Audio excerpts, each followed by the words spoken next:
Ladies and gentlemen, thank you so much for clicking on this video. Tonight you're about to hear some of the most terrifying real-life scary experiences shared by real people on Reddit. So sit back, relax, get comfortable, and enjoy the video, if you dare. These stories are creepy, unsettling, and completely real. The kind of experiences that can make anyone afraid to turn off the lights at night. And before we begin, don't forget to like this video and subscribe to the channel to keep getting more real-life scary experiences and horror stories regularly. Now dim the lights, put on your headphones, and let's begin with the first story. Something happened 63 years ago that's haunted me my entire life. I've never told anyone about it until now. It's official. I'm an old man. For the last couple years, I've comforted myself by saying I'm in my early 70s. But math is simple and unforgiving. Today is my 75th birthday, and God, the years do fly. I'm not here for your well wishes. This is hardly a milestone I'm excited about.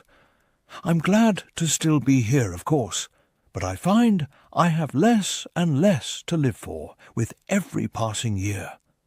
My bones ache, my kids live far away, and the other side of my bed has been empty for just over 8 months now. In fact, once I cast my vote against that goddamn Trump this November, I may have nothing to live for at all. So spare me your happy birthdays and your congratulations, if you please. I'm here because I have a story for you, and it's one I've never told before. I used to think I kept it inside because it was silly, or maybe because nobody would believe it. I've found, though, that the older you grow, the more exhausting it becomes to lie to yourself. If I'm being perfectly honest, I've never told anybody this story because it scares me almost to death.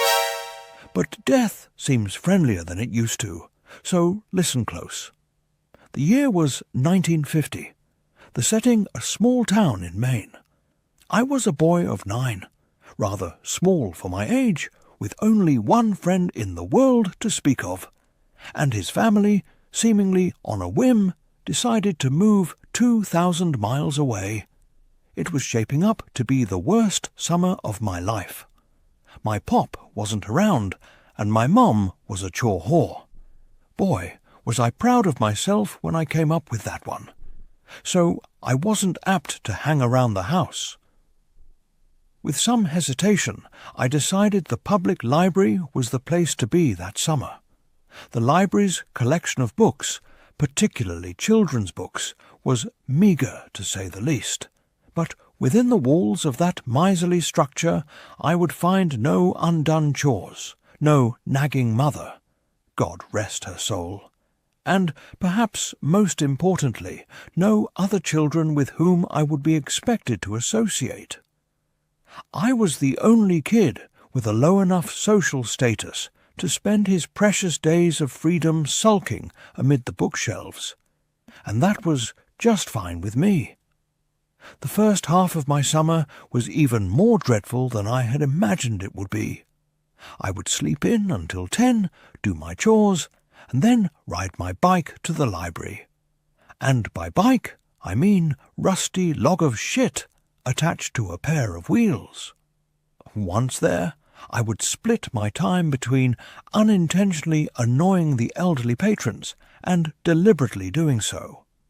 One pleasant lady actually interrupted my incessant tongue-clicking to hiss, "Shut the fuck up," at me. The first time I ever heard a grown-up use the F word. Big fucking deal, I know, but in those days it was unheard of. The dreary days turned to woeful weeks. I had actually begun praying for school to start again, until I discovered the basement. I could have sworn I'd roamed every inch of that library, but one day, in the far corner behind the foreign language collection, I stumbled across a small wooden door I had never seen before. That was where it all began. The door was windowless and made from oak that looked far older than the wall in which it rested. It had a knob of black metal that quite literally looked ancient. I wouldn't have been surprised to learn it was crafted in the 17th century. Engraved on the knob was what appeared to be a single footprint. I had the sense that whatever lay beyond this door was forbidden to me, and therefore probably the most interesting thing I would encounter all summer.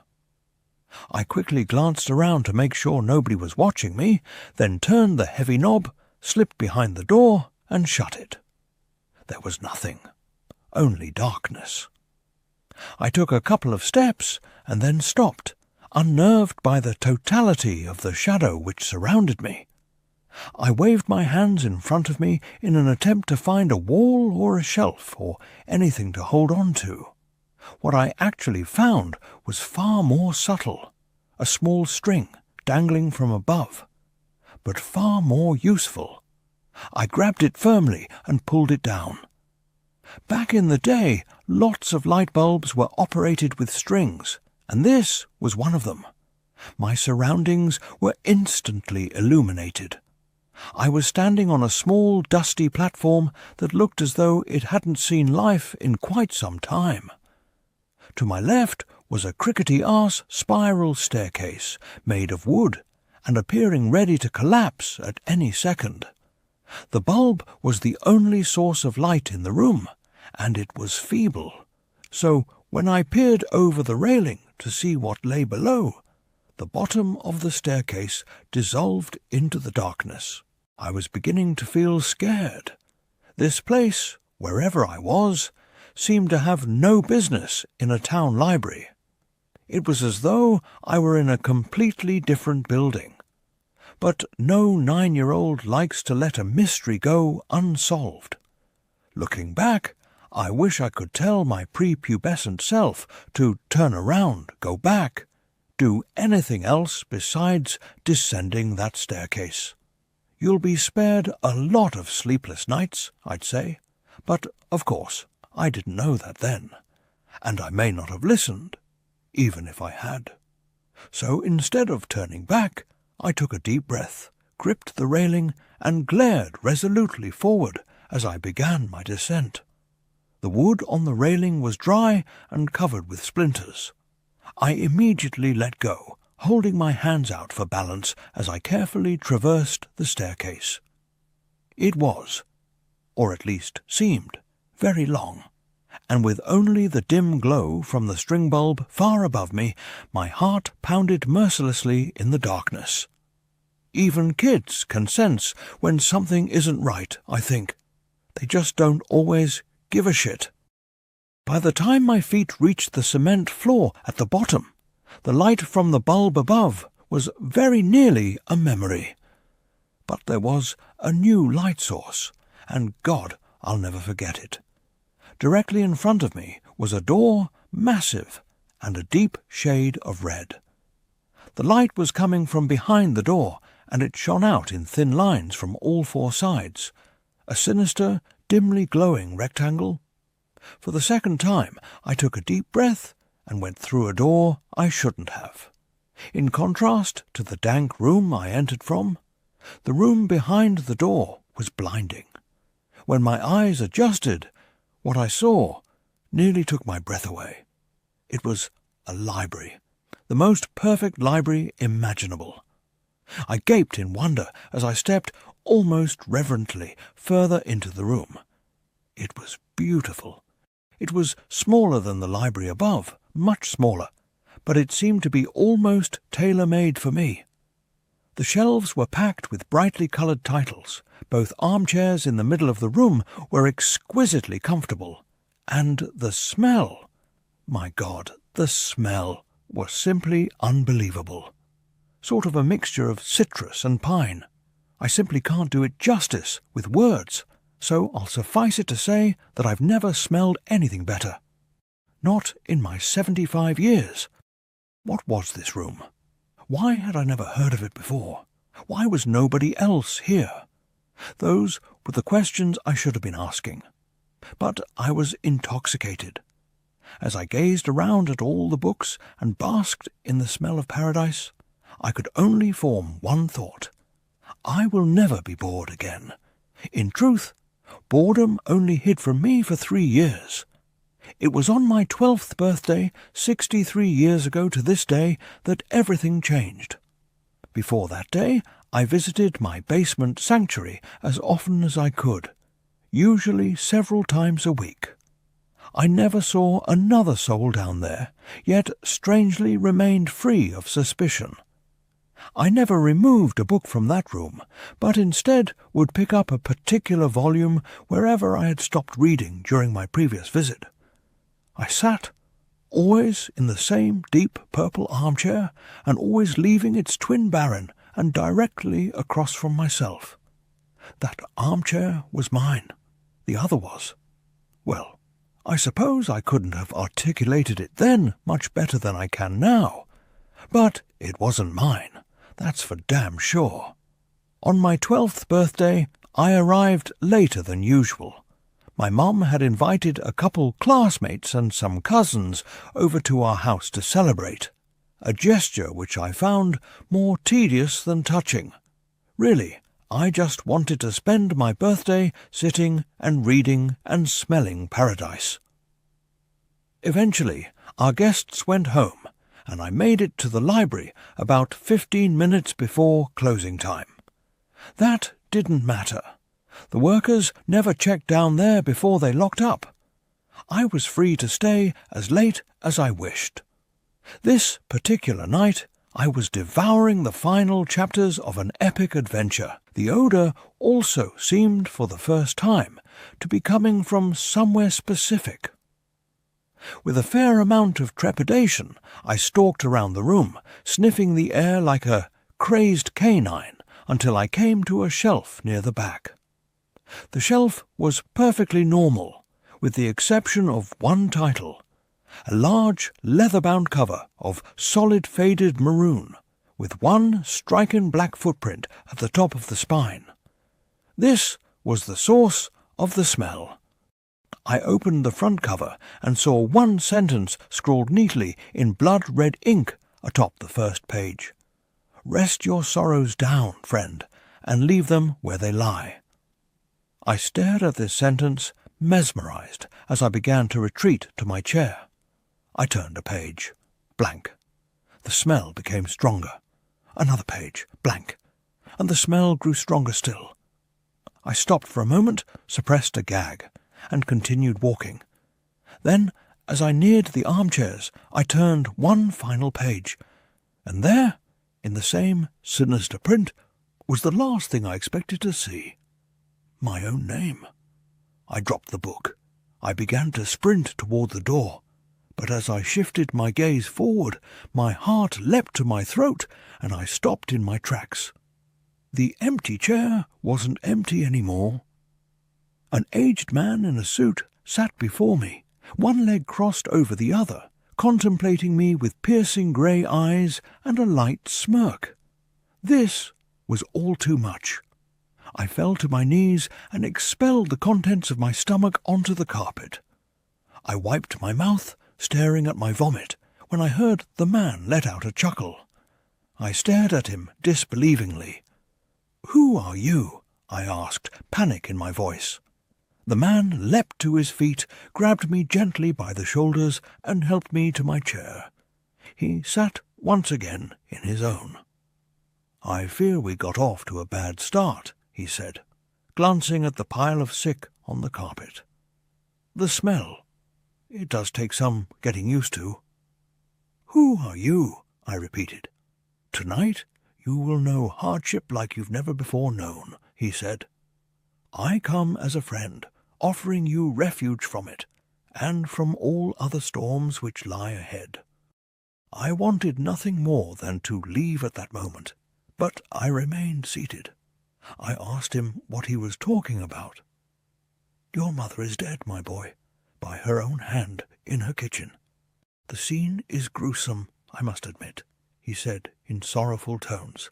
But was there a playful glint in his eye? Surely you wish to avoid this path. I can show you a safer one. My blood ran cold at the horrors this man spoke of, but I did not believe him. What do you want with me? I demanded, trying to sound braver than I felt. He laughed, an old, raspy yelp that seemed to shake him to his bones. Nothing but your friendship, dear boy, he said. Then, sensing I found his answer inadequate, he expounded. I want you to come on a journey with me. My work is noble, and you will make a fine apprentice. And maybe, when I'm done. He sighed tiredly, running his bony fingers through his thin white hair. Maybe then, my work can be yours. I stood up, shuffling toward the door, but never breaking his gaze. You're crazy, I told him. My mom isn't dead. She's not. See for yourself, if you must, he said, gesturing toward the door. I threw him a contemptuous glare and bolted for the exit. As my hand closed around the knob, he said my name softly. In spite of myself, I turned around. Your road won't be easy, friend, if it ever becomes too much for you. And I mean ever, he said, pausing to sweep his hand over the room. You know where to find me. I slammed the door behind me and took the decrepit stairs 2 at a time. I exited the library, clambered onto my bike, and hightailed it home. The front door was wide open. I dismounted, leaving my bike in a heap on the ground, and approached the house cautiously. The old man was lying. He must have been. Still, tears began to sting my eyes. Heart pounding, I stepped inside and called for my mother. I heard no answer, so I turned into the kitchen. To this day, I don't know why she did it. I've lived in that small town in Maine my entire life, although I've kept mostly clear of the public library. Once, in my late 20s, I summoned the courage to step inside. Life was good at that time, and my fear had begun to morph into idle curiosity. Where the door to my basement sanctuary once stood was only a blank wall. I asked the librarian what had become of that basement, though in my heart I knew the answer. There was no basement, she said. There had never been a basement. In fact, if she had her facts correctly, city zoning ordinances prohibited a basement in the area. I've been haunted by that sickly sweet smell, that poisonous blend of citrus and pine, ever since that long-ago birthday. When I saw my mother in the kitchen that day, collapsed in a pool of her own blood, I smelled it. When a man claiming to be my father knocked on my college apartment door, begged me for money, and beat me to within an inch of my life when I refused, I smelled it. When my wife miscarried our second child, I smelled it, and again when she miscarried our fourth. When our oldest son got behind the wheel of the family Buick, completely shit-faced, and got his girlfriend killed, I smelled it. I began to smell it periodically as my wife became sick. She died late last year, and now I'm alone for the first time in more than half a century. Now I smell it every day, and it feels like an invitation. A few months ago, I went back to the library, and the small oak door with the ancient handle was there, right where it used to be. My evening walk has brought me past that library every day since, but I haven't gone inside. Maybe tonight I will. I'm frightened to die, yes, but lately I'm even more frightened to keep living. The old man was right. My road hasn't been easy, and I doubt it will get any easier. Rest your sorrows down, friend, and leave them where they lie. He promised relief. A refuge, he said. Was he right about that too? There's only one way to find out. After all, I still know where to find him.